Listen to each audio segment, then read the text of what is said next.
Wisconsin lost their identity under Paul Chryst. It was time for a change. I think Fickell is the guy to get it right.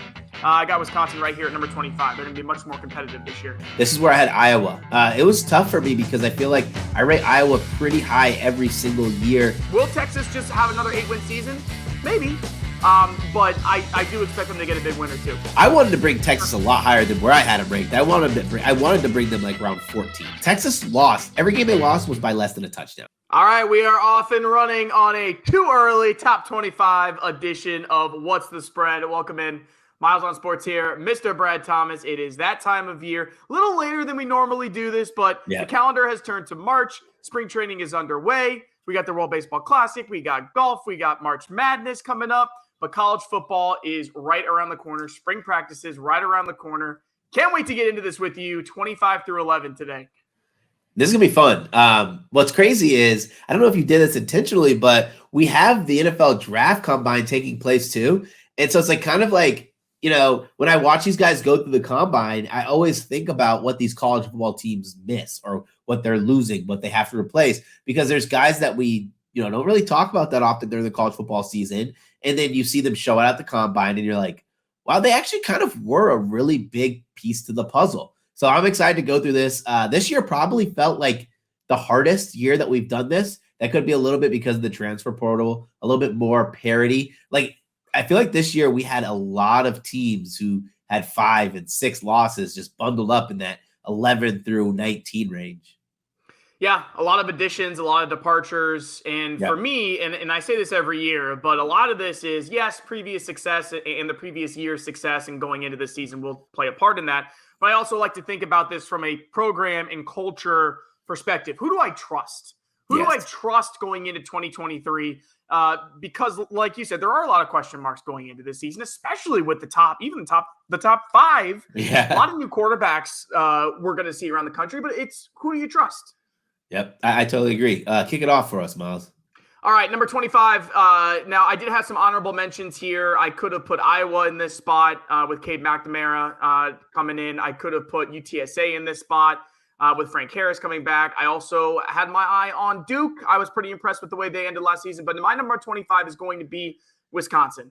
And the only reason that Wisconsin is going to be at my 25 is because of Luke Fickell. I think Luke Fickell is an elite head football coach. And I think that this is really going to be his opportunity to show that he belongs in that top echelon of college football coaching. It's one thing to do it at a group of 5, Cincinnati, even though it was a high-profile group of 5 program. He got them to the playoff. Wisconsin, if you know Wisconsin like I do from the Big Ten, been watching them for over 20 years. Wisconsin lost their identity under Paul Chryst. It was time for a change. I think Fickell is the guy to get it right. I got Wisconsin right here at number 25. They're going to be much more competitive this year. Yeah, Wisconsin was on my honorable mention. Same with UTSA. It was tough to keep Wisconsin out because, Braylon Allen and Luke Fickell combination, he'll know how to utilize the back a little bit more effectively. But ultimately, I went with Arkansas. Losing Drew Sanders is really going to hurt. But being able to have KJ Jefferson back, being able to have the running game back, I think that Arkansas is kind of teetering between making that next step or going back to being the team that kind of everyone forgot about. And it's one of those weird situations where this is a pivotal year. You get KJ Jefferson back. If he makes that next stride, you're going to have the defense behind him to give them a championship caliber team. I gave them a 25th spot over Wisconsin just because of the stability at quarterback. Well, how about right off the bat here? I put in an extra Big Ten team. You put in an extra SEC team. Wouldn't have it any other way. All right, let's go ahead to number 24. I almost left the group of 5 out of my top 25 altogether, but this is the spot that I have Tulane, my only group of 5 team in the top 25. I could not ignore what they were able to do last year. One of the most epic turnarounds that we've ever seen. They had big wins over Kansas State and USC to end the year. Somehow they didn't lose Willie Fritz at head coach. Michael Pratt coming back at QB. They're coming off a 12-win season. And the American loses Cincinnati, UCF, and Houston. Watch out for Tulane to have another big year. Yeah, I only had one G5 school in there. It is Tulane. They're a little bit higher on mine, and I'll get into that later. This is where I had Iowa. It was tough for me because I feel like I rate Iowa pretty high every single year. Might be the lowest that I've had them. They lose so much on defense, right? But getting Cade McNamara seems pretty exciting. They're going to have to do something different defensively. Offensively, because their defense is not going to be as good as it was last year. And if you're taking a step back defensively because they have so many pieces to replace, you got to count on some kind of positive regression on your offense. We'll see what happens, but I have them at 24. Go ahead and give me your number 23. Well, this goes back to who you trust, right? Coming back to Iowa for a second, because yes, Iowa, one of the worst offenses that we've really probably ever seen in college football last year, and they still won 8 games. They still almost won the Big Ten West because they play elite defense and elite special teams. They only need to put together a little bit of that offense. I think McNamara is a sneaky good add to that Iowa program. So I've got my eyes on them as well. All right, number 23, this is where I've got UCLA, and I'll tell you something, Brad. I showed a lot of love to the Pac-12, probably the most I've ever done, and especially the fact that the Pac-12 has gotten rid of divisions. I think it opens it up for really the top programs in the conference to shine. I've got UCLA here, even though they lose DTR, even though they lose Zach Charbonnet. They made a breakthrough with Chip Kelly last year. They landed a big-time recruit and 5-star quarterback Dante Moore. I think UCLA can still keep the consistency and keep a competitive edge. I wanted to put UCLA in my top 25. Ultimately, I didn't. Coming with a new quarterback, we'll see how Chip Kelly performs. They also lost Jake Bobo, which was another big loss for me. Surprisingly, UCLA lost their starting running back and their backup running back, which just feels like I don't know if Chip Kelly is that caliber coach to replace that kind of production. I went with Texas Tech. Texas Tech returning a ton of defensive starters. And why that is important is because we know they notoriously don't play defense. And that league doesn't play defense all that well, right? So if you can get any advantage by having more of a senior presence, more of the guys who are coming back, juniors who could have went for the draft, you're going to have a little bit of upper hand. I think this team, they went 8-5 last season. They had some games where they proved that they were dynamite teams, right? When they beat Ole Miss was probably like number 1 off my mind. Then they had some games where you're like, they might not be a top 25 team. And, I will see what happens with this team. I think we're going to see a lot of situations where Texas Tech is going to be undervalued, right? And this is where we're going to get spots during the season where we can bet them as dogs and they will cover the spreads because they'll be like 7.5-point dogs. I like Texas Tech. I've got them a few spots higher in my rankings here. I got my eye on this program. Joey McGuire was definitely the right hire. They're trending in the right direction. They beat Oklahoma and Texas in the same season last year, which never happens in Lubbock. You mentioned the returning starters on defense. They also have 9 returning starters on offense. Yep. And quarterback Tyler Schau, old friend alert in quarterback Tyler Schau from Oregon, really has them moving in the right direction. So that's a team for me to keep an eye on, especially considering the fact that I think the Big 12 is wide open, especially this new look Big 12. All right. My number 22, let's stay in the Big 12. I didn't want to do it, man. I really didn't. But this is where I've got Texas. And it's not even like Texas is coming off a losing season. That's the thing. Texas is coming off an 8-5 year, and they were 6-3 in the conference. It's just that they're not meeting the high expectations that Texas demands, and especially with Steve Sarkisian. They want 10-win seasons. They want championships. I get it. But there's a lot to like about this Texas team, especially with the most entertaining quarterback battle in the country. Hands down, Quinn Ewers versus Arch Manning. What's going to happen? Who's going to win the battle? 2 just premier quarterback recruits, both vying for a spot. I can't wait to put my eyes on it. Will Texas just have another 8-win season? Maybe. But I do expect them to get a big win or 2. I actually have Texas a little bit higher, and I'm going to touch on them for a second. I wanted to bring Texas a lot higher than where I had them ranked. I wanted to bring them like around 14. And a lot of that had to do with, Texas lost. Every game they lost was by less than a touchdown. If 1 or 2 things go, your way in that span of those 5 games, you're looking at an 11-3 team. 11-2 team. You're thinking about the possibility of playing in a New Year's Six bowl. They are losing Bijan Robinson and Roschon Johnson. We cannot talk about how impactful that is because everyone hears the name Bijan Robinson and they forget that he had a guy behind him, Roschon Johnson, who's going to get drafted in the NFL, who is also a beast. That makes life a little bit easier. We talked about what happens when teams makes Quinn Ewers put the ball in his hand. He struggled last year. I'm excited for the QB battle. We'll see what happens. I'm going to go directly into my number 22. This is where I have UNC.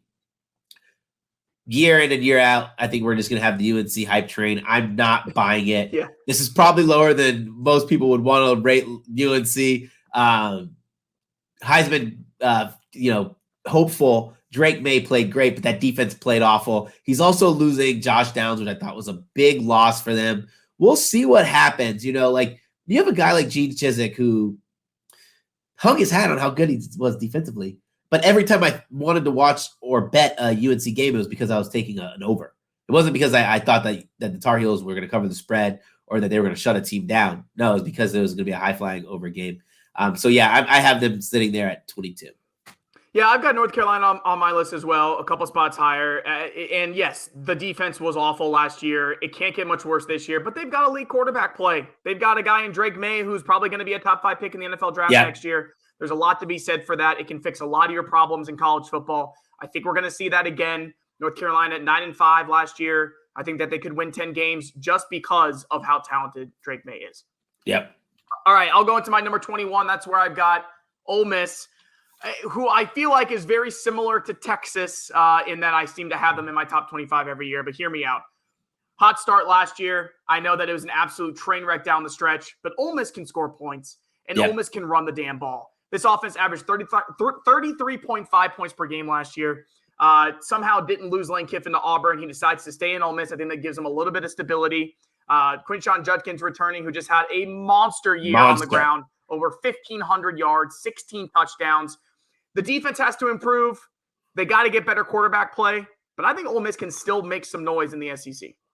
That's exactly where I have Ole Miss as well at number 21. I'm excited to see the quarterback battle. You don't think that a guy like Sanders goes to Ole Miss without thinking he has a chance to win the starting job. But, I mean, outside of Jackson Dart and not taking care of the ball, where do you find any flaws? And bringing Judkins back, was he a freshman, right? Yeah, so he had to come back. But having Judkins come back for the next year was massive.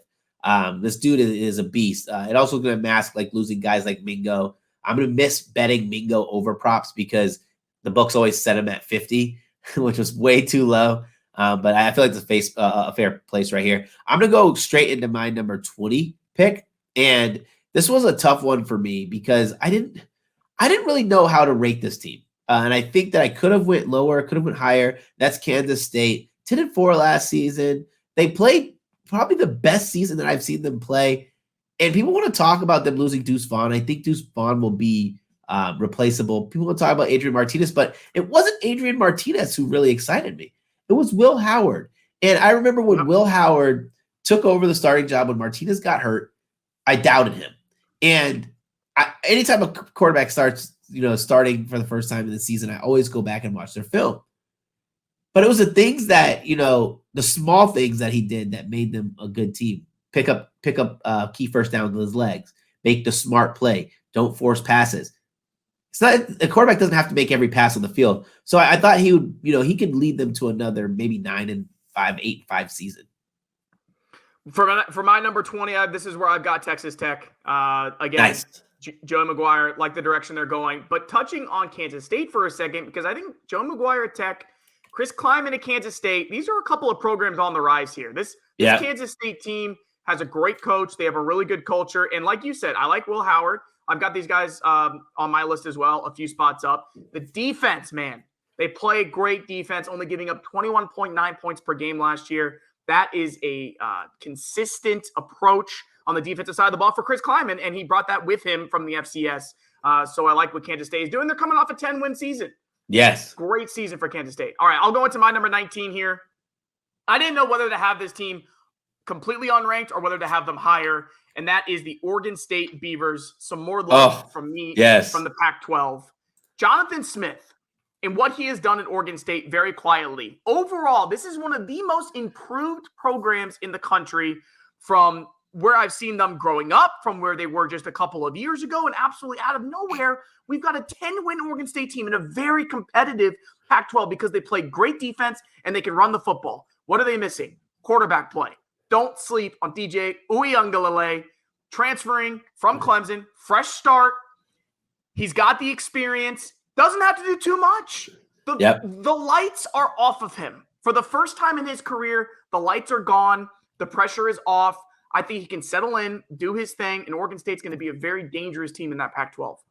I have Oregon State a little bit higher. And I love that you said, what were they missing quarterback play? I think DJU has an opportunity here to play some quality Pac-12 after dark. Yeah, you said it. Lights are going to be off. No one's going to be monitoring. This team proved that you can play very good defense in the Pac-12 and be successful. Everyone says you have to have this high-flying offense. No, they ran the ball well, and now they're going to bring in a former five-star quarterback who I think will play exceptional in the Pac-12. Like, if we think quarterbacks like DTR, were great quarterbacks in the Pac-12, just think of, I consider a DJU like a more physical DTR. Yeah. Like, I feel like it's going to fit just like a glove.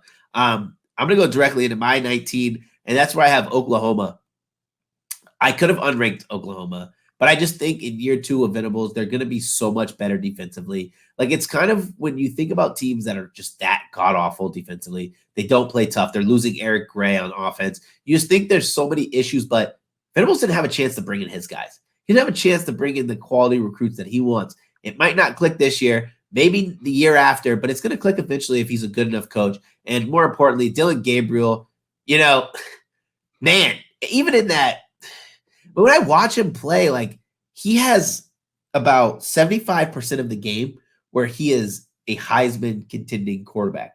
But that's that 25% is where he loses the game. It's not, it makes the other team closer. He loses that game. If he can take another step forward, if he can get out of his own way, I think this Oklahoma team has a chance to compete for the title. Not the national championship. I love what you just said. Conference championship.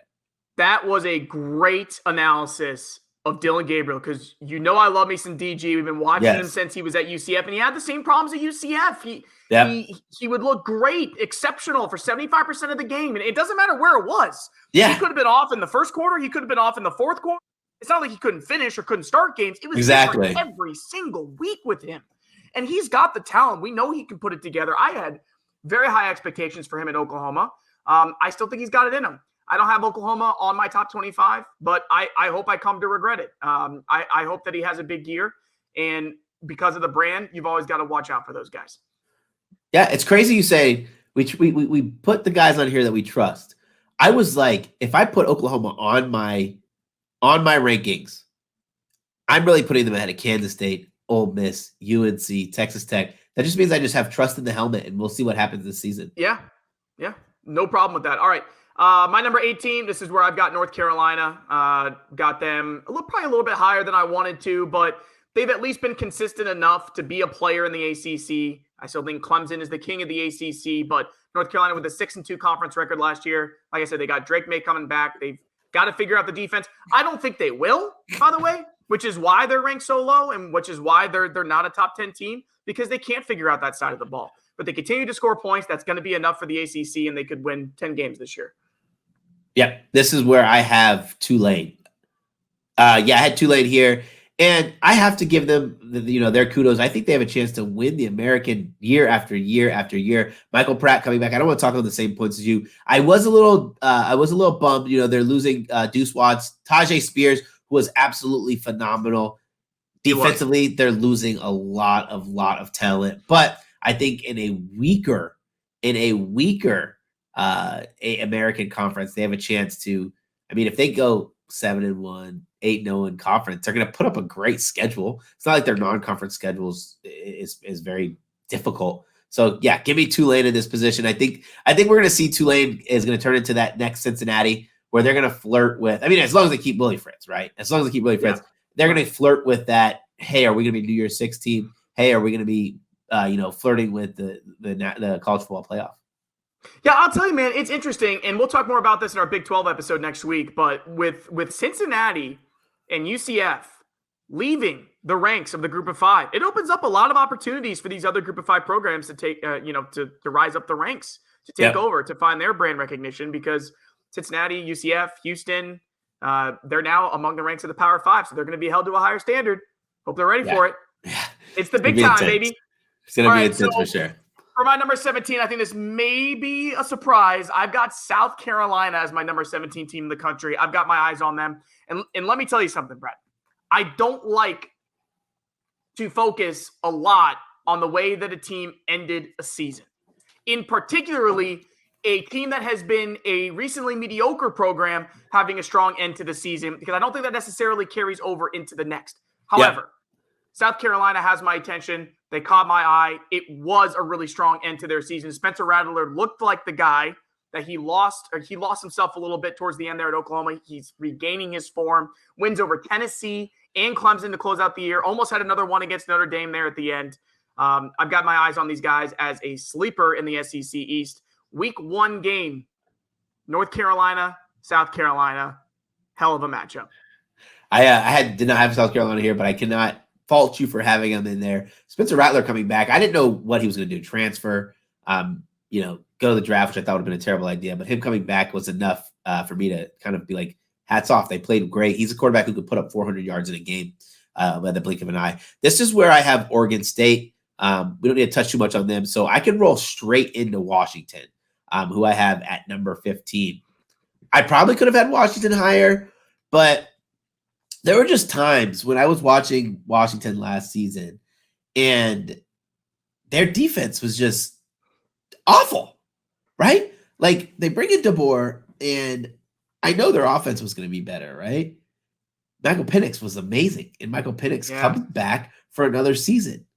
But God, years and years of hanging your hats on playing really good defense just went out of the window. And I know we're starting to cut the margin thin because this is an 11-2 team, a team that was 7-2 in the Pac-12. I'm really, really, really grasping at straws to kind of find knocks on them. But this is the reason why they didn't crack my top 10 is defense. But man, if you guys don't go ahead and run to the window and put a little bit of money on Michael Penix to win the Heisman, you guys are doing it wrong. Yeah, I like Washington. I might have to talk about Washington next episode. But because of that man, Michael Penix Jr., I'm really high on Washington as well. I think he's definitely a dark horse Heisman candidate. I think the hype is real, especially, like you said, with Kalen DeBoer and Michael Penix, match made in heaven. They get to do it for another season. And go back to our preseason previews last year. If anybody watched Michael Penix in the 2020 COVID year play for Indiana, you knew he was going to ball out in Washington, and he sure did. And I cannot wait to consistently bet Michael Penix overs going into this season. All right, my number 16 was Kansas State. Already touched on them. I'll roll into 15. This is where I've got TCU. And I purposely put TCU right in the middle at number 15 because that's where I feel comfortable doing it. I mean, listen, we know the TCU story by now. Even if you're a casual college football fan, you know the TCU story by now. Wow. I mean, what they did last year is unprecedented. And now it's going to be, is that a model to base your program off of? Retooling the transfer portal. They got a new coach in new head coach in Sonny Dykes, who I think is very talented. But trust. I do not trust TCU to repeat their success from last year. I don't. I'm not saying that they're going to have a backslide, or I'm not saying that they're going to be a 6-win team, but especially with a new Big 12, Brad, and with Oklahoma and Texas still hanging around, and they're still the big boys in the Big 12. And you got UCF coming in. You got Cincinnati coming in. You got Kansas State right there. I just don't think TCU is going to be able to replicate an undefeated or close to an undefeated conference schedule like they had last year. No, I agree. I have TCU not too many spots higher. And for me, it was, my God, listen, they are going to have a first-round draft pick in Quentin Johnson leaving. They have Kendre Miller leaving. They have Max Duggan leaving. There's a reason why Max Duggan was playing over Chandler Morris. It was because he was a better quarterback than him. Now they're going to have to – I thought they for sure were going to go grab a big name out of the portal, but Sonny Dykes believes in this team. And we talked about this week after week. TCU had more than 50% of their games where they had a post-game win expectancy of less than 50%. That means they should have not. They out exceeded their stats, out exceeded the play on their field. So it's hard to replicate success like that. I mean, it's gonna be tough. How did they beat Michigan? How did they beat Michigan? How did Michigan lose? I mean, Brad, this is keeping me up at night. It is. I don't get it. That TCU Georgia game was just an absolute disastrous debacle to end our college football season with. How they got there, I will never understand. I'll never understand. The moment was too big. The moment was too big. I'll go to my number 14 team. This is where I have Utah. I don't think that Utah has any reason to be higher or lower. Cam Rising's coming back for 85? and he is Cam Rising is the heartbeat of this team. But more importantly, Kyle Whittingham has proven that he is such a great coach that, every year they're going to be live to win the Pac-12. And defensively, they're returning a ton of starters, which means when they play against these teams like USC, it's okay that they can let USC go out to these leads and just play all this fast and fun football, because overtime defense wears you down, and then the offense is going to take over with short fields and score points. So I have the Pac-12 winners sitting here at 14.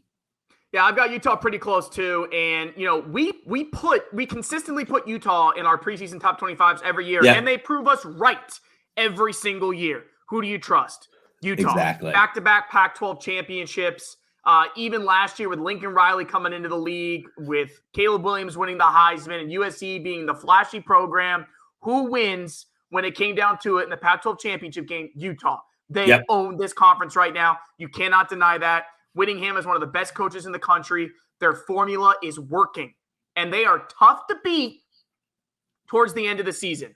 They may slip up here and then at the beginning. They lose in the swamp last year in week 1. Utah and Florida will play again, but they always end strong, and they come away with another conference championship. Cam Rising coming back. Love me some Utah football. But with my number 14, this is where I've got Oregon. Nice. Coincidentally, right behind Utah. Oregon, another one of those programs that really just can't seem to eclipse that next step. And it really started with that first game last year against Georgia, where that was the measuring stick, right? It may have been week 1. It may have been in Atlanta. It may have been Dan Lanning's first game. It was a tall order, but it was still a measuring stick to, can Oregon compete with the most talented teams in the country? They end up having a great season last year. I believe in Dan Lanning. I think he was the right hire. How is Bo Nix coming back? Dude scored 44 total touchdowns last year. So, again, elite quarterback play. And there's a lot of it in this conference. But expect Oregon to be right back up there again with everybody that they got coming back. But Dan Lanning's got to figure out the defense. This is the thing. You're a defensive coach. You got to figure this out. Oregon has historically and recently in the past decade played great defense. And they run the ball, and they're physical. Where is that? So Lanning's got to figure that out. I'll talk about this in our next episode, but Dan Lanning could be proving to be one of the guys who came in as a figurehead, kind of like Eric Bieniemy at the Kansas City Chiefs, where it was Kirby Smart who was calling the plays on defense. We'll see what happens there. This is where I have TCU. I don't need to get more into TCU, so go ahead and give me your number 12. Sure. This will be my number 13. Is Utah. And again, already touched on them. I got Oregon 14. I got Utah 13. Go ahead and give me one more. Okay. Number 12? Yes, please. Yeah, we're almost there, man. Number 12. This is where I've got Notre Dame. We'll talk about Notre Dame for a second. Marcus Freeman. My hat's off to Marcus Freeman, man. I mean, you really could not have thought of a more disastrous start to a head coaching tenure for a young head coach taking over for a Brian Kelly, who is historically probably the best head coach record-wise anyway, and most winningest coach in Notre Dame football history. You get Marcus Freeman coming in. You lose your first game to Ohio State in Columbus. You lose your next game to Marshall. They still find a way to finish the year 9-4. And they got a guy coming in by the name of Sam Hartman. And you and I know Sam Hartman very well. You were lucky enough to watch him in person at one point last year. He's been around for a while. And listen, I'm not saying that Sam Hartman is the answer or that he's going to transcend Notre Dame to the next level. I think we know what Notre Dame is. By now, we should know what Notre Dame is as a program. They're probably an 8 or 9 win team. But I have them high on this list because they consistently play that tough schedule. And I think Sam Hartman has a lot of upside. He brings 13,000 passing yards with him, 110 touchdowns from Wake Forest. But also don't count out Tyler Buckner, who threw for 5 touchdowns in the bowl win over South Carolina. So we've got a quarterback battle here in Notre Dame. It's Marcus Freeman's second year. I think they're moving in the right direction. I'll touch on Notre Dame in a second, but first I want to say, for my number 12, I have Clemson. Who would have thought that we were doing a preseason ranking and Clemson would be outside of my top 10? Clemson, they did great in the ACC, but we say this all season, the ACC is not what it used to be. And more importantly, Clemson is losing probably a guy who has a chance to be the number 1 defensive player taken in the NFL draft, and that's Miles Murphy. They're also losing Brian Bracey, who it's not like Clemson that we remember in 2017. That 2017 season, or was it 2016-17 season, they lost a ton of defensive linemen, but right behind them was all 5 stars. And then the next season, they lost 3 more defensive linemen, and right behind them was a bunch of 5 stars. Dabo Swinney is falling behind in recruiting. And, you know, he can have as much faith as he wants, but if you are not recruiting at a high level, you will fall behind, especially now when we got the NIL, especially now when we got the transfer portal the way it is. We'll see what Cade Klubnik can do. I mean, I think they have another chance to win the ACC without really trying, but it's not about that for me. It's about how they look in their non-conference games, and I am worried for them. Yeah, see, I don't disagree with you on Dabo Swinney falling behind in recruiting, all that. Yes, this kind of goes right into my number 11. I've got Florida State at number 11, which puts Clemson in my top 10. And here's the thing with the ACC. Clemson is still the king of the ACC. 100%. They still rolled through their conference schedule. They really had to – I know we just talked highly of DJ Uiagalelei, but that just wasn't working, right? It was a divorce that had to happen. I can be high on DJ, but also be high on the fact that Clemson lost DJ because I think it was time for them to turn it over. I think Cade Klubnik is ready for that. Didn't look great in the Orange Bowl. Got severely outplayed by veteran Joe Milton in that game, but I think we're going to see great things from Cade Klubnik.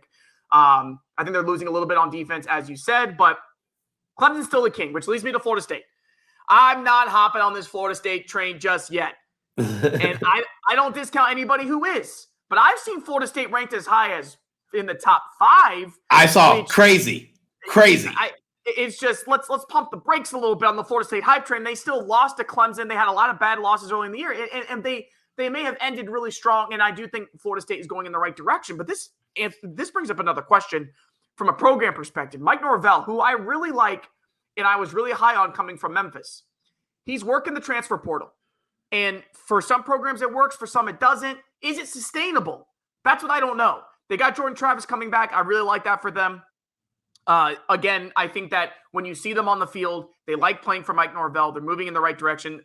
They started the year with that huge win over LSU, Florida State and LSU in Orlando this year as well. Cannot wait. Can't wait. Hell of a game. But I'm going to see how they play in that game before I go putting Florida State in my top 10. Miles, I don't want to go on a tangent, but there are people who are telling me Jordan Travis should be the Heisman favorite. I do have Florida in my top 10, but not very high up on my top 10. I have Notre Dame at number 11. Sure. There you go. I'm excited for Hartman to come. Year 2, Marcus Freeman. And this was a Notre Dame team who looked like they could have packed it in for the season. They finished 9-4, showed a lot of grit. And I think a lot of that has to do with the coaching, the coach behind them. I'm excited for their season. They do have a tough schedule like they always do, but I don't know. I think that like Brian Kelly kind of prepared them for having a tough schedule, because when you have a very tough schedule, it's not the hard games that you have to worry about. It's the let up games like Marshall. Like you just play through this rigorous schedule, and then boom, we play Marshall. Boom, we play James Madison. I'm just using an example. You have to be ready to play those games. So that rounds out my top 25 through 11. And if I could do one more thought on Notre Dame, going back to Marcus Freeman, and like you said, could have packed it in for the year. And I think it speaks a lot, especially to a rookie head coach. Yes. It speaks so much to the fact that his team could have quit on him. His team could have quit playing, just completely packed in the season. And they didn't. And that speaks to the leadership and the coaching and the fact that I think Notre Dame's got the right guy. And if you win in South Bend, they will keep you. You don't have to win championships. Brian Kelly proved that. He wasn't winning championships. I think they do have the right guy, though, in Marcus Freeman. He's really young, and I think that if they stick with him, Notre Dame is a end-of-career job, right? Like, Marcus Freeman could be in this job for 30 years because it's Notre Dame. Right now, he could move like Brian Kelly did, but I think that they might have the right guy here. I'm pulling for him, even though Ohio State's playing them, and they won't be beating us in South Bend this year. But I think big things, really good things, are in their future. Yes, I agree. Guys, listen, thank you so much for joining What's the Spread and listening to our top 25 through 11. If you're listening to the podcast form, be sure to rate and subscribe. If you're watching on the YouTube channel, press the like, press the little bell notification for when you know that we are live and having episodes. Take care.